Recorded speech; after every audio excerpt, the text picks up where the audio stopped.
Music purists will often claim that the onslaught of technology and computerized instruments will cut the heart out of music.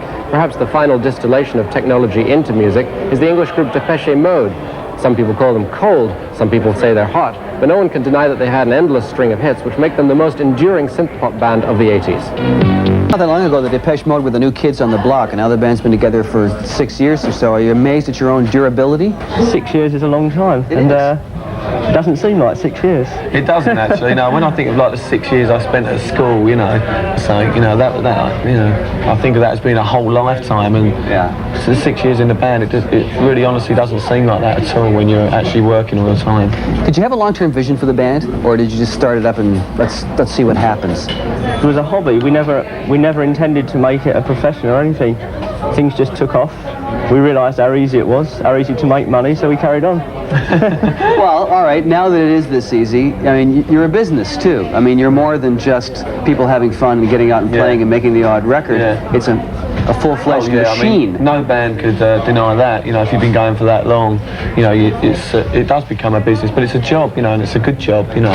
Yeah, that doesn't mean, you know, that we do anything for success and money. You know, music is still very important to us. We still try and we try not to we have to compromise a bit. You have to a bit when you're making records. If you want to get your record played on the radio, you have to do certain things. But you know, we've always been slightly on the edge, I think, of not being that commercial. You know, I think we're we have a very sort of cult live following that seem to come out and want to see us all the time.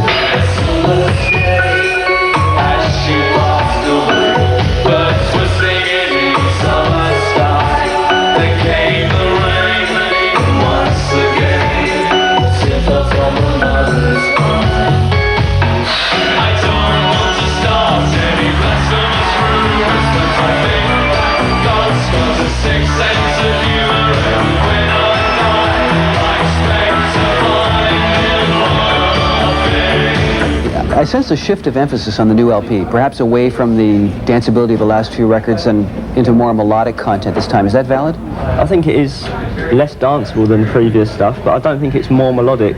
We've always placed a lot of emphasis on melody. If there isn't a beat, a constant dance beat, say like driving the whole song, you notice the melody come through more, and I think we actually in the production have actually got a lot more of the melody out than what we have. But as Martin said, the melody's always been there, it's just sometimes our production.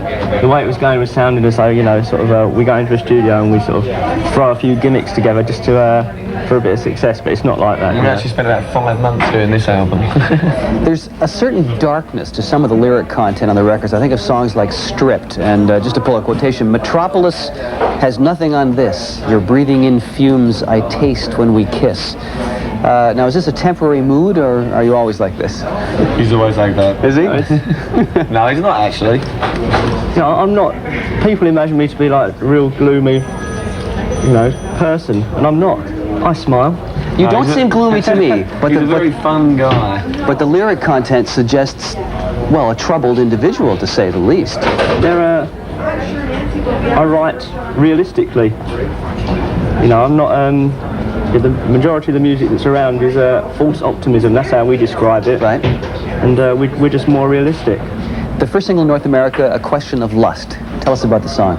Okay, well, I want you to listen to this because this is a really happy song. It's a happy song in a certain sort of way. It's not gloomy at all. I'll take your word for it. Listen carefully. There's some optimism in there somewhere, I think.